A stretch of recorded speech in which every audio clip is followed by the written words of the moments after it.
semuanya, kita jumpa lagi di acara Planet Science, a journey into science. Bersama saya Sarah. Dan bersama saya Karyo. Nah pas banget nih, sekarang kita lagi mau ngebahas tentang badai matahari. Hah? Badai matahari? Iya. Apaan tuh kak? Kok aneh banget sih? Ah nggak gaul nih. Coba, udah pernah nonton filmnya 2012? 2012? Udah dong, jelas udah nonton. Cuman apa hubungannya? Ya justru ada hubungannya lah. Jadi di film 2012 itu menceritakan tentang kalender suku Maya yang berakhir di tahun 2012.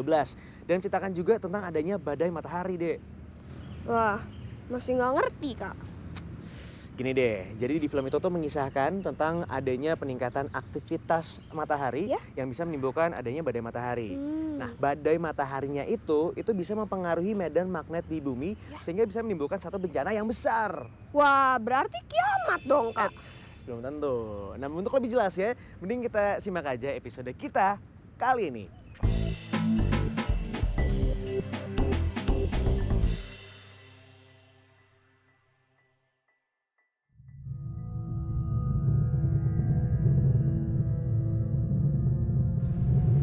Matahari merupakan bola gas pijar, di mana temperatur intinya sebesar 15 juta derajat Celcius, kemudian di permukaan mencapai 6.000 derajat. Tetapi dalam lapisan korona, lapisan terluar matahari, temperaturnya naik menjadi 1 juta derajat. Matahari merupakan anggota tata surya yang paling besar karena 98% massa tata surya terkumpul pada matahari. Di samping sebagai pusat peredaran, matahari juga merupakan pusat sumber tenaga di lingkungan tata surya. Jarak matahari ke bumi adalah 149.669.000 km atau 93 juta mil. Dibandingkan dengan bumi, diameter matahari kira-kira 112 kalinya. Gaya tarik matahari kira-kira 30 kali gaya tarik bumi. Matahari sebagai bola gas memperlihatkan aktivitas-aktivitasnya. Salah satu aktivitas matahari adalah bintik matahari. Dan aktivitas matahari mempunyai periode 11 tahunan. Seringkali aktivitas matahari merupakan aktivitas yang ekstrim, yang sangat luar biasa. Ketika matahari sangat aktif, maka terjadilah suatu fenomena pelepasan energi yang luar biasa. Energi ini tentu saja akan menjalar ke seluruh tata surya, salah satunya sampai ke bumi. Fenomena aktivitas matahari yang ekstrim, salah satunya kita sebut sebagai badai matahari.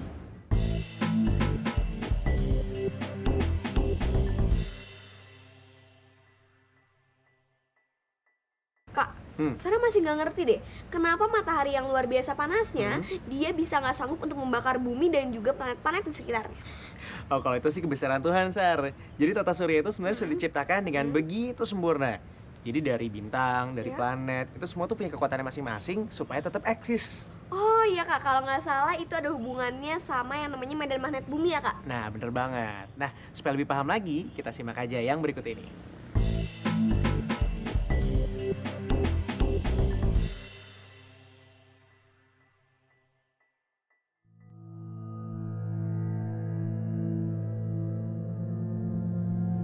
Badai matahari terdiri dari partikel-partikel yang terionisasi, misalkan proton ataupun elektron.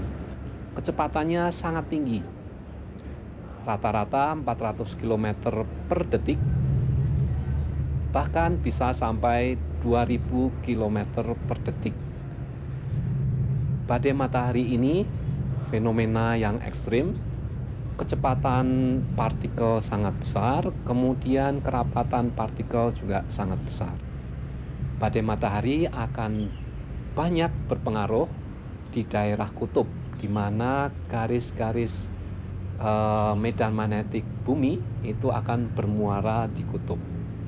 Seperti kita tahu bahwa partikel terionisasi, proton ataupun elektron itu akan mengalir ke kutub-kutub magnetik bumi. Matahari juga menghasilkan gelombang radio, gelombang ultraviolet, sinar inframerah, sinar X, dan angin matahari yang terdiri dari partikel elektron, proton, dan ion yang merebak ke seluruh tata surya. Bumi terlindungi daripada angin matahari oleh medan magnet bumi. Sementara lapisan ozon melindungi bumi dari sinar ultraviolet dan sinar inframerah. Terdapat bintik matahari yang berwarna hitam yang muncul dari masa ke masa pada permukaan matahari. Bintik matahari itu menandakan kawasan yang relatif dingin berbanding kawasan lain karena mempunyai suhu 4000 derajat Celcius dan mencapai luasan melebihi puluhan kali ukuran bumi. Bintik matahari mempunyai medan magnetik yang sangat kuat, yaitu 2000 Gauss. Bandingkan dengan medan magnet bumi yang hanya 0,5 Gauss. Lidah api yang ada di matahari atau juga disebut prominensa merupakan bagian matahari yang sangat besar, terang dan mencuat keluar dari permukaan matahari, dan seringkali berbentuk loop atau lengkungan. Prominensa tampak di lapisan kromosfer matahari dan bergerak keluar menuju korona matahari. Massa di dalam prominensa berisikan material dengan berat hingga 100 miliar ton.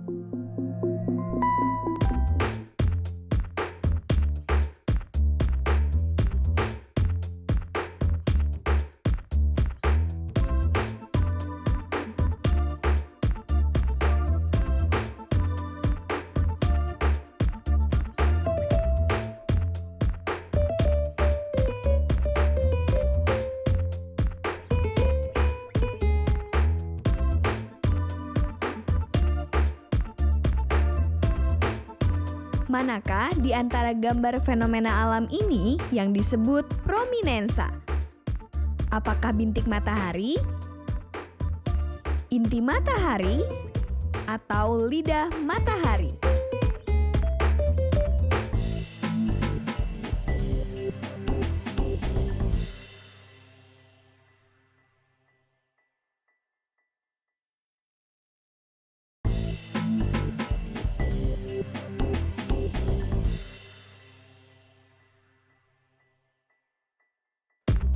Manakah di antara gambar fenomena alam ini yang disebut prominensa?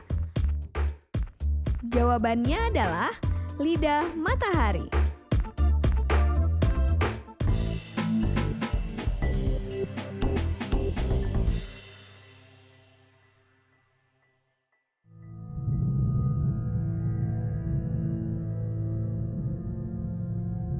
Kak, sebenarnya apa aja sih yang terjadi di matahari?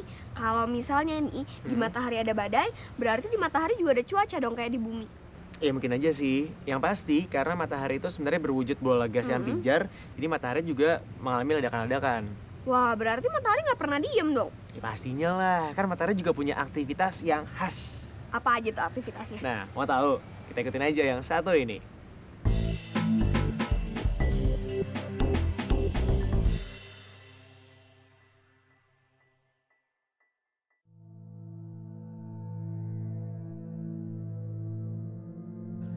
Aktivitas matahari itu bervariasi.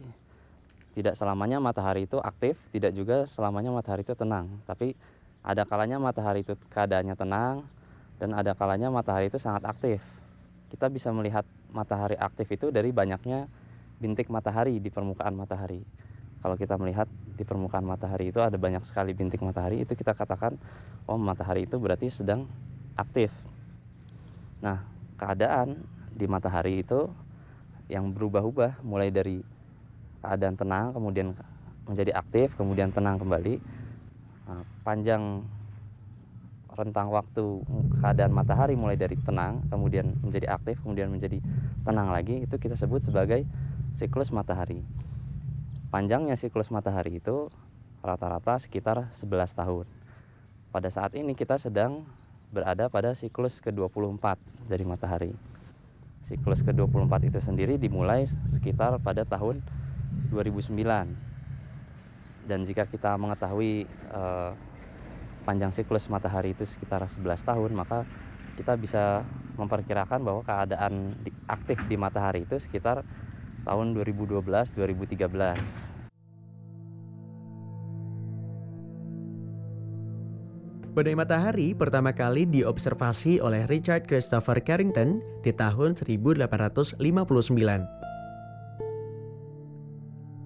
Badai matahari adalah dampak ledakan besar di atmosfer matahari atau solar flare yang dapat melepaskan energi sebesar 6 kali 10 pangkat 25 joule. Ledakan itu melepaskan plasma atau angin matahari intensitas kuat, bahkan sering diikuti oleh gelombang kejut. Hal inilah yang sering disebut badai matahari atau tsunami matahari. Jadi, komposisi badai matahari bukan udara atau air, tapi partikel-partikel elektron, proton, dan ion berkecepatan tinggi.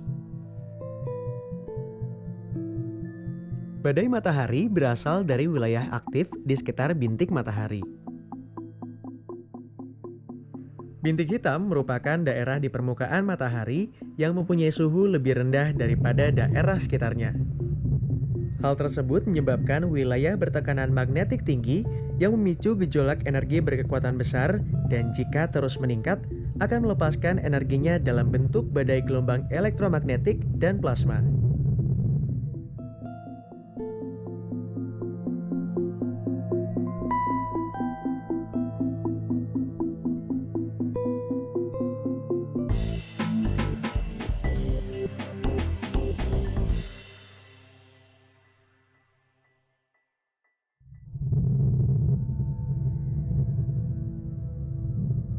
Ya, jadi badai matahari dan hampir semua aktivitas di matahari itu disebabkan oleh medan magnet yang terdapat di matahari.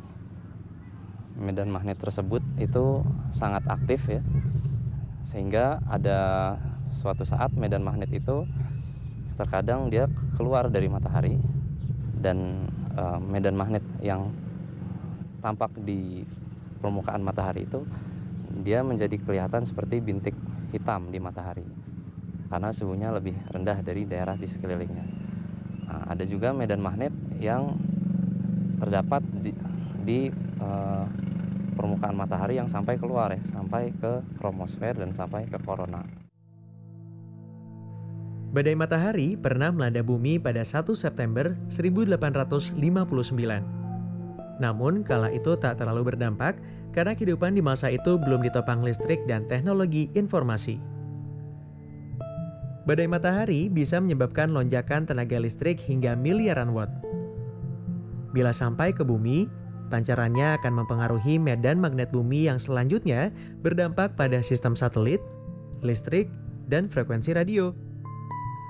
Bumi terancam kehilangan daya listrik. Badai matahari juga bisa berbahaya bagi makhluk hidup secara biologi. Bahaya ini terutama bagi para astronot yang kebetulan sedang berada di luar angkasa saat badai matahari terjadi. Karena badai matahari mengganggu medan magnetik bumi, maka binatang-binatang yang peka terhadap medan magnetik akan secara langsung terimbas. Misalnya burung-burung, lumba-lumba, dan paus yang menggunakan medan magnetik bumi untuk menentukan arah. Untuk sesaat ketika badai matahari terjadi, mereka akan kehilangan arah.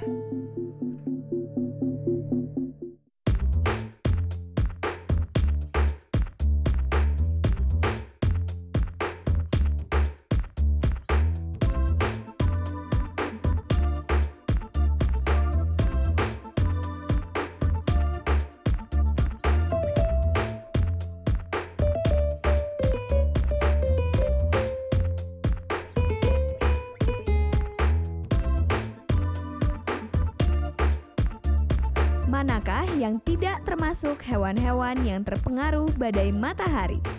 Apakah kera, burung, atau lumba-lumba?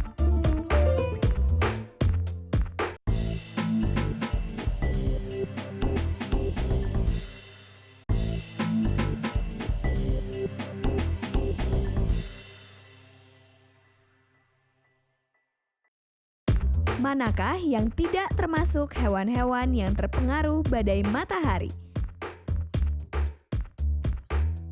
Jawabannya adalah kera.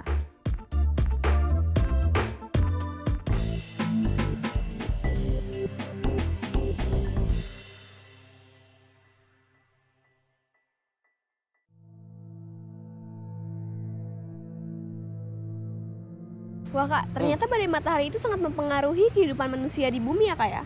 Iya, makanya kita harus punya pengetahuan yang cukup untuk bisa mengantisipasi fenomena alam yang satu ini. Bener banget tuh kak, seenggaknya nih ya kita bisa mempersiapkan diri kalau sewaktu-waktu kita menerima dampak negatif dari badai matahari. Bener kan kak? Benar banget. Nah, untuk bisa mendapatkan pemahaman yang lebih mendalam, nggak ada salahnya kalau kita ikutin eksperimen yang berikut ini.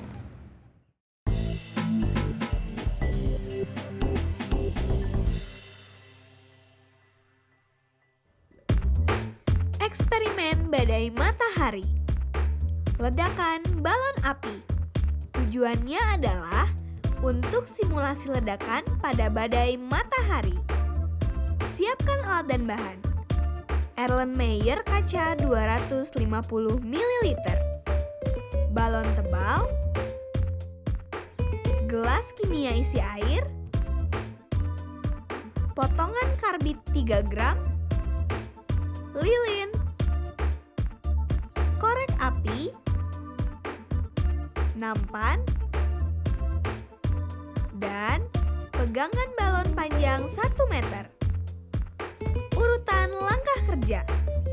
Isilah air sebanyak 100 ml pada Erlenmeyer.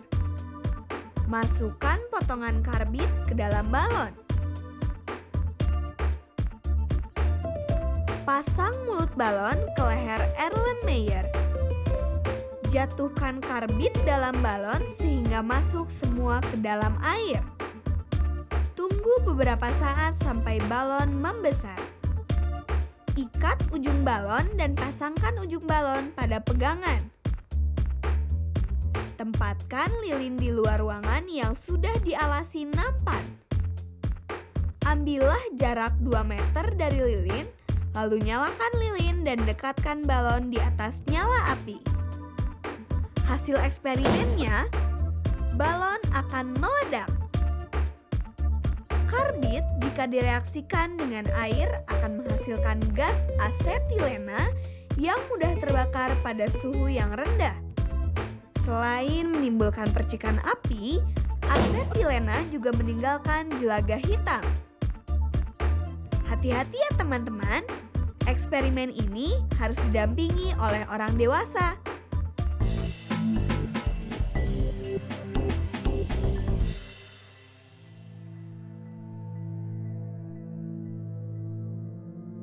Ya, untuk mengantisipasi badai matahari sebenarnya yang bisa kita lakukan adalah salah satunya yang paling penting adalah dengan mengamati matahari secara terus-menerus.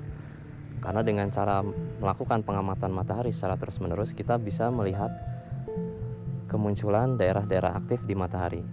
Karena badai matahari itu terjadi di daerah aktif, maka dengan melakukan pengamatan terus-menerus dan kita melihat ada daerah aktif di permukaan matahari, kita bisa memprediksi bahwa berarti sebentar lagi akan terjadi badai matahari. Meskipun itu tidak terjadi, tidak pasti ya bahwa ada daerah aktif kemudian terjadi badai matahari. Tapi paling tidak dengan melakukan pengamatan secara terus-menerus, kita bisa mengantisipasi kemungkinan terjadinya badai matahari.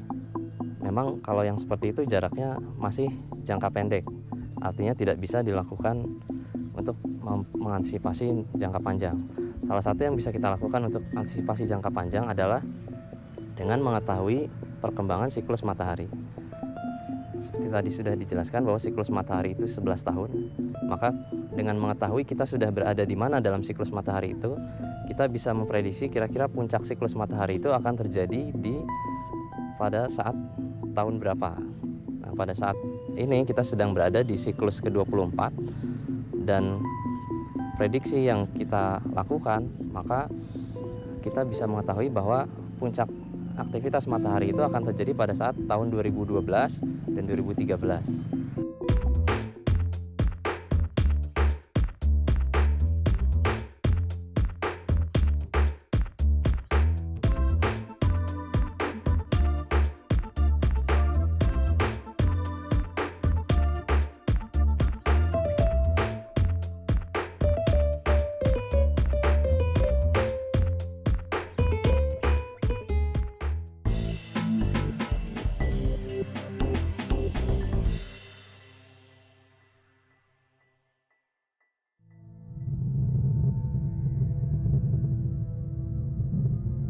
Gimana Sar? Sekarang udah paham kan tentang fenomena dari badai matahari? Udah dong Kak, Sarah udah paham banget soal yang namanya badai matahari. Oke, kalau gitu sekarang udah gak takut lagi dong ya kalau nonton film dari 2012? Enggak dong Kak, itu kan cuma film fiksi aja. Gitu. Coba kalau sekarang kakak tes tentang badai matahari, berani nggak? Berani dong, siapa takut. Kita coba dari yang paling gampang. Apa sih definisi dari badai matahari? Definisi dari badai matahari adalah aktivitas matahari yang ekstrim berupa pelepasan energi yang luar biasa dan dampaknya itu sampai ke bumi, Kak. Nah, berikutnya nih, Oke. apa dampak dari badai matahari bagi manusia? Jadi gini Kak, badai matahari itu pernah terjadi pada tanggal 1 September 1859. Tapi pada kala itu badai matahari tidak terlalu merusak kehidupan manusia. Karena pada saat itu manusia belum terlalu bergantung kepada listrik. Tapi tetap terjadi kerusakan yang parah pada jaringan telegram. Nah, kalau pada saat ini badai matahari terjadi, maka bisa mengakibatkan kerusakan satelit, jaringan komunikasi, dan juga jaringan listrik. Dan yang paling parah nih Kak, bumi juga bisa kehilangan daya listrik Kak. Ih, lumayan ya. Iya. Yang terakhir nih, apa dampak dari badai matahari bagi alam? Nah, karena badai matahari ini dapat mengganggu medan magnetik bumi, maka hewan-hewan yang peka terhadap medan magnetik bumi akan terimbas secara langsung akibatnya. Seperti contohnya lumba-lumba, terus juga burung dan juga paus, mereka memanfaatkan medan magnetik bumi untuk menentukan arah. Jadi, pada saat terjadinya badai matahari, mereka akan sesaat kehilangan arah. Ya, itu deh ya, materi kita tentang badai matahari untuk episode kita kali ini. Betul sekali, sekian dulu ya materi kita hari ini. Selamat bereksperimen dan sampai jumpa lagi di Planet Science, a journey into science. Dadah! Dadah.